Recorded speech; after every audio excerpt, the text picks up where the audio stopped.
His neighbor just financed a $72,000 truck. My friend could buy 3 of them in cash.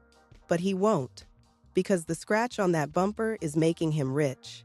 There's a category of money habits that build extraordinary wealth, but look embarrassing from the outside. Society judges these habits. Banks love them. There's a category of money habits that build extraordinary wealth, but look embarrassing from the outside. Society judges these habits. Banks love them. The people quietly building $200,000, $500,000, even $1 million in net worth aren't the ones who look wealthy. They're the ones who look like they forgot to upgrade. Today, I'm going to walk you through 7 habits that most people find embarrassing, but that consistently build serious wealth. Not small money, life-changing money. These are the habits I've seen in person after person, who builds wealth quietly while everyone around them stays broke trying to look rich. If any of these habits make you uncomfortable, good. Discomfort is the tax you pay for financial freedom. Comfort is the tax you pay for financial mediocrity. Embarrassing habit number 1. Driving a car that's beneath your income level. Not because you can't afford better, because you've done the math on what better actually costs. The average new car payment in America is now over $730 per month. That's $8,760 per year, spent on a depreciating asset. The car loses value every single day you own it. Meanwhile, someone driving a paid-off car that's 5 or 6 years old spends roughly $200 per month on insurance and maintenance combined. That's a $530 monthly difference. $530 per month, invested at 10% average returns for 20 years, becomes approximately $400,000. Your embarrassing car is quietly building you a retirement fund. The person in the $72,000 truck has a monthly payment. The person in the paid-off Civic has a monthly investment. Same money, opposite destinations. But it gets worse for the truck. Insurance on a $72,000 vehicle runs roughly $250 per month. Insurance on a $12,000 Civic runs about $90. That's another $160 per month difference. Then there's depreciation.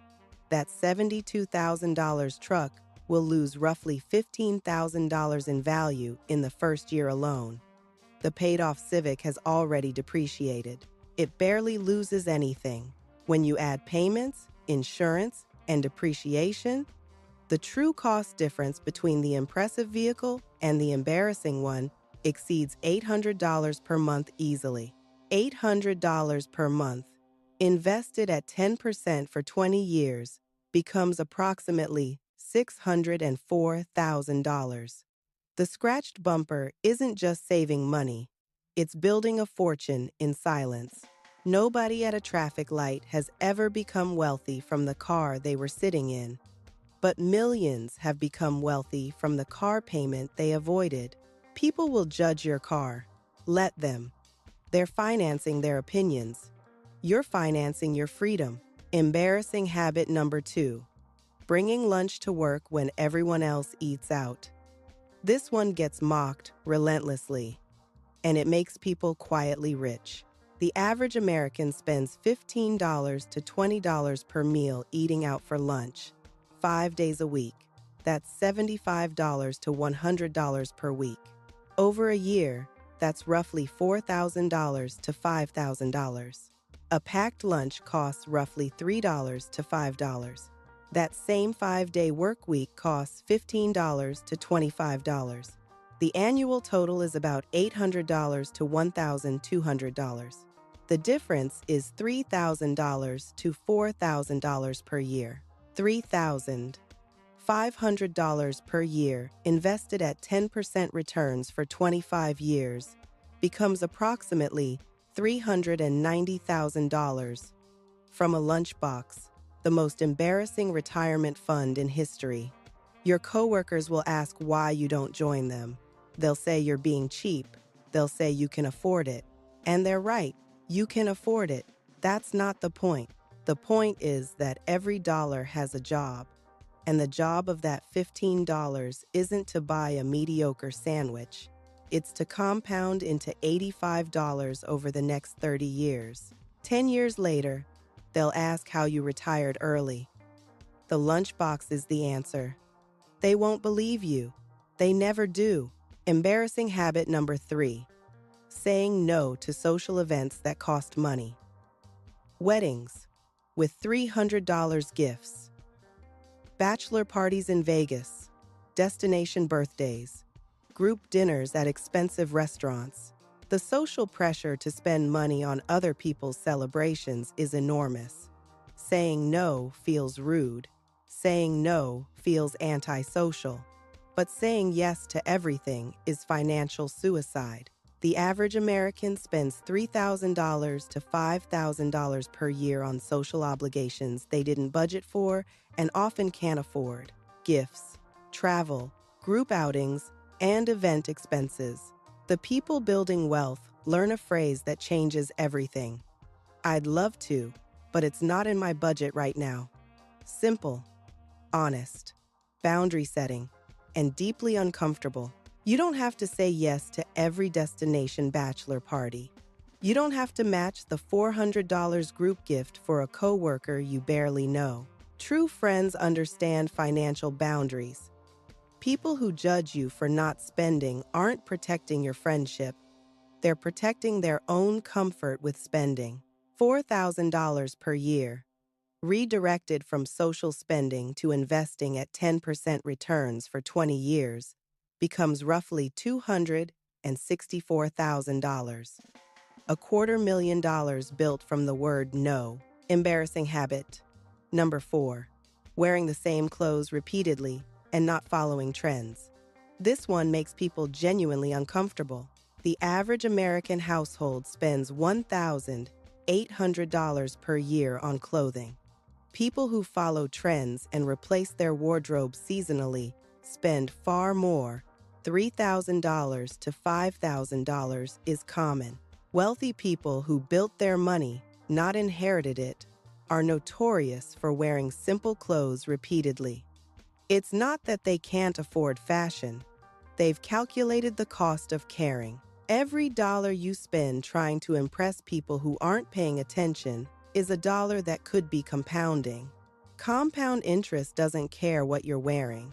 It cares what you're investing. The difference between a trend-following wardrobe and a functional one is roughly $2,000 to $3,000 per year, invested over 25 years at 10%. That's between $220,000 and $330,000. Nobody at your funeral will say they wished you'd worn more expensive clothes, but your family will absolutely benefit from the $275,000 you built by not caring what strangers thought.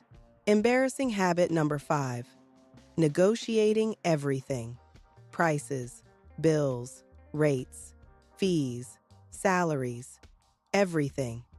Most people would rather pay full price than feel the discomfort of asking for less. The discomfort of negotiating lasts 5 minutes. The savings last years. A single salary negotiation of $5,000 more per year compounds to over $150,000 in additional lifetime earnings. Most people accept the first salary offer they receive because negotiating feels greedy or presumptuous. It's neither, it's math. I'll give you a real example.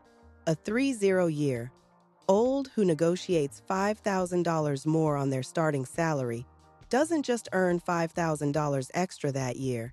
Every future raise is calculated on that higher base. Over a 3-5-year career with average 3% annual raises, that single $5,000 negotiation produces approximately $280,000 in additional lifetime earnings from one uncomfortable conversation. Beyond salary, regular people leave thousands on the table every year by not negotiating. Your credit card interest rate is negotiable. Your cable bill is negotiable. Your rent is often negotiable. Your insurance premiums, medical bills, and even your cell phone plan can usually be reduced with a single phone call. Most companies have retention offers they only give to people who ask. Someone who negotiates consistently saves $200 to $400 per month across all their expenses. That's $2,400 to $4,800 per year. From uncomfortable conversations most people refuse to have. $3,000 per year, invested at 10% for 20 years, becomes approximately $198,000. Built entirely from the willingness to feel uncomfortable for 5 minutes at a time. Embarrassing habit. Number 6. Obsessively tracking every dollar you spend. Writing it down, categorizing it, reviewing it weekly, like some kind of financial stalker of your own money. People who track their spending spend 15 to 20% less than people who don't.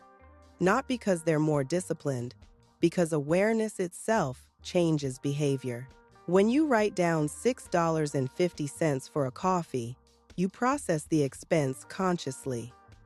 When you tap a card without tracking, the money disappears without your brain registering the loss. This is why so many people say they have no idea where their money goes. It went everywhere. They just never watched it leave. Tracking doesn't mean deprivation. It means you choose to spend $6.50 on coffee because you've decided it's worth it, not because you didn't notice it happening.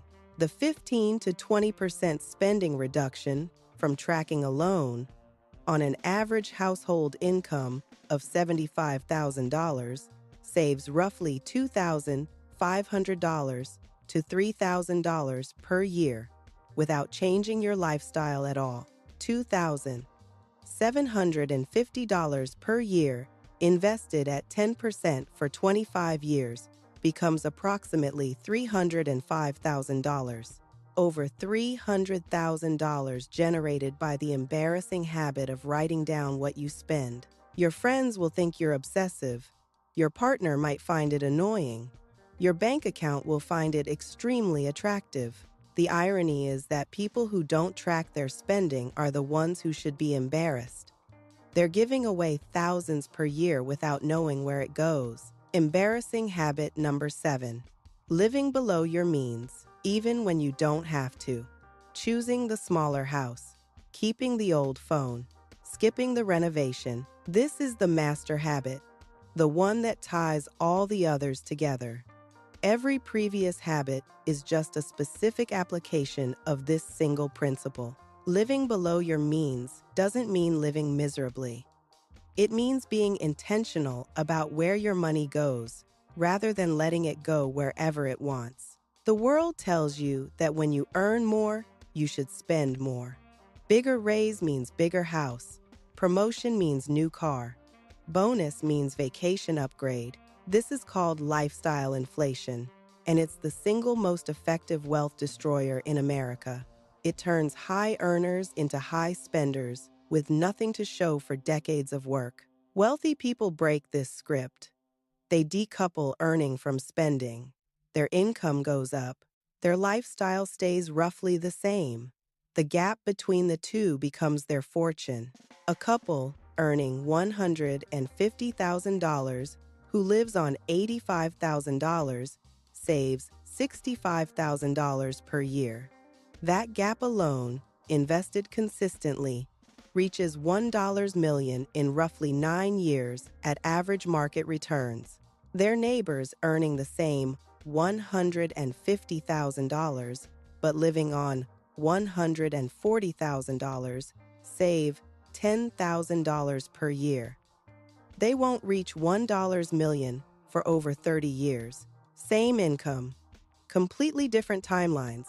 This is why the person driving the old car with the packed lunch, who skips expensive events and wears the same clothes, keeps building wealth that nobody around them understands. They've cracked the code that most people never figure out. Wealth isn't built by earning more, it's built by keeping more. And keeping more requires habits that look strange from the outside. Let me tell you about James and David because they make this concrete. James and David grew up on the same street. They went to the same college. They both became engineers. At 35, both earned approximately $125,000 per year. They lived in the same city, paid similar taxes, and had similar family situations. Nearly identical financial starting points. James adopted the embarrassing habits. He drove a 10-year-old car. He brought lunch to work every day. He wore the same rotation of 6 outfits all year. He negotiated every bill. He tracked every dollar. He said no to expensive group events and suggested free alternatives. His social circle shrank, but his savings grew. He lived on roughly $55,000 per year and invested $45,000 per year after taxes and retirement contributions. His life looked modest. His balance sheet was extraordinary.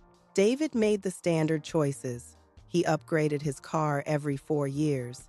He ate out with coworkers daily.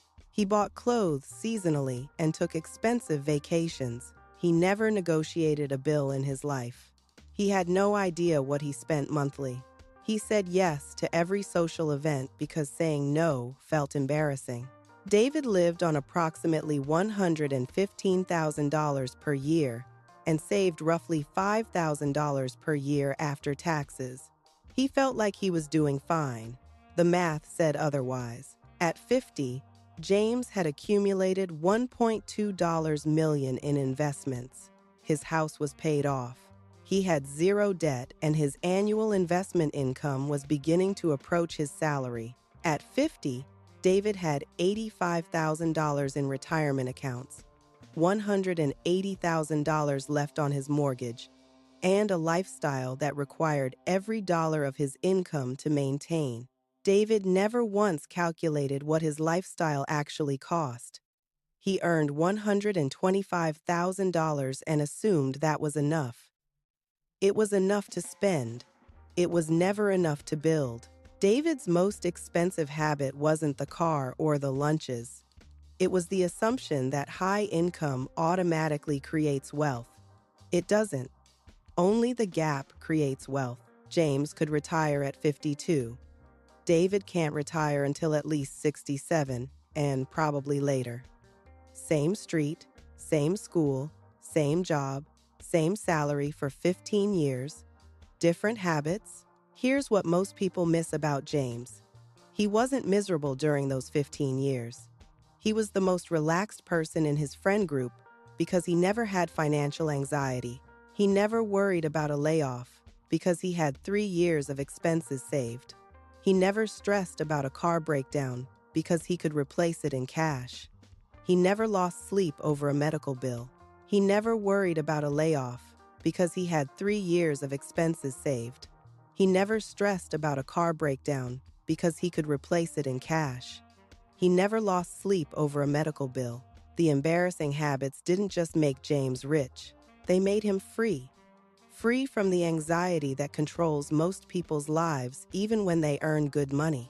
David looked successful every single day. James looked embarrassing every single day. But when they turned 50, the truth was undeniable. The embarrassing man was free. The successful man was trapped. When I asked James if the sacrifices felt worth it, he laughed. He said, "What sacrifices?" He genuinely didn't understand the question. He doesn't miss restaurant lunches because his home cooking tastes better. He doesn't miss the new car because his run's fine. He doesn't miss trends because he never cared about them. The embarrassing habits didn't make his life worse. They made his life simpler, and the simplicity created space for what he actually valued: time, freedom, security. David's lifestyle looked better from the outside, but David lies awake at night calculating whether he can afford to keep living the way he lives. James sleeps like a baby. Let me put all 7 habits together and show you the combined math, because individually, they're impressive. Together, they're staggering. The car habit saves roughly $530 per month. The lunch habit saves $290 per month. Social spending boundaries save about $330 per month. The clothing habit saves about $210 per month. Negotiating saves $260 per month. Tracking reduces spending by roughly $230 per month. Combined, these 6 habits alone save approximately $1,850 per month. Add the broader principle of living below your means, and the total easily exceeds $2,500 to $3,000 per month. $2,500 per month. Invested at 10% average returns for 20 years becomes approximately $1.9 million. For 25 years, it's approximately $3.2 million. Multi-millionaire status, not from a business, not from an inheritance, not from a lucky investment, from 7 habits that most people are too embarrassed to adopt. Think about that for a moment. The habits that society mocks are the exact habits that produce financial independence. The embarrassment is the moat. Most people won't drive the old car, which means the advantage stays available for those who will. Most people won't bring lunch, so the lunchbox millionaire path stays uncrowded. The reason these habits build wealth isn't complicated. They create a gap between what you earn and what you spend. Every dollar in that gap is a soldier working for your future. Right now, today, you're either deploying those soldiers or sending them to fight for someone else's wealth. The restaurant's wealth, the car dealer's wealth, the clothing brand's wealth. Let me circle back to my friend with the scratch Civic. Last month, he told me something that put it all in perspective. He said his coworker, the one with the $72,000 truck, just asked him for a $500 loan because he couldn't cover his mortgage this month. The person with the impressive truck needed money from the person with the embarrassing car. That's not a coincidence. That's the entire point. The habits that look embarrassing are the habits that build the money. The habits that look impressive are the habits that spend it. You get to choose which side of that equation you live on. Society will pressure you toward the spending side. They always do. But the people who resist that pressure, who embrace the embarrassment, who choose the scratched bumper and the packed lunch and the word no, those are the people who retire early. Those are the people who sleep without anxiety, who help their families without stress, who face emergencies without panic, who live on their own terms. Those are the people with over $200,000, often over $500,000, sometimes over $1 million, built from habits that made them look weird at parties but made them wealthy in life. Every person you admire for their financial freedom practiced at least 3 of these habits. Most practiced all 7. They just never talked about it because talking about it would be embarrassing. You don't have to adopt all 7 tomorrow. Start with 1, the car, the lunch, the tracking. Pick the one that feels most achievable and commit to it for 90 days. In 90 days, the math will convince you to add a second, then a third. The results compound just like the money does. Each habit makes the next one easier to adopt. The embarrassment fades fast. Within 6 months, you won't care what anyone thinks about your car, your lunch, or your clothes. But you will care very much about your bank account. The embarrassment is temporary. The wealth is permanent. And once you have the wealth, I promise you, nobody remembers the car you drove to get there.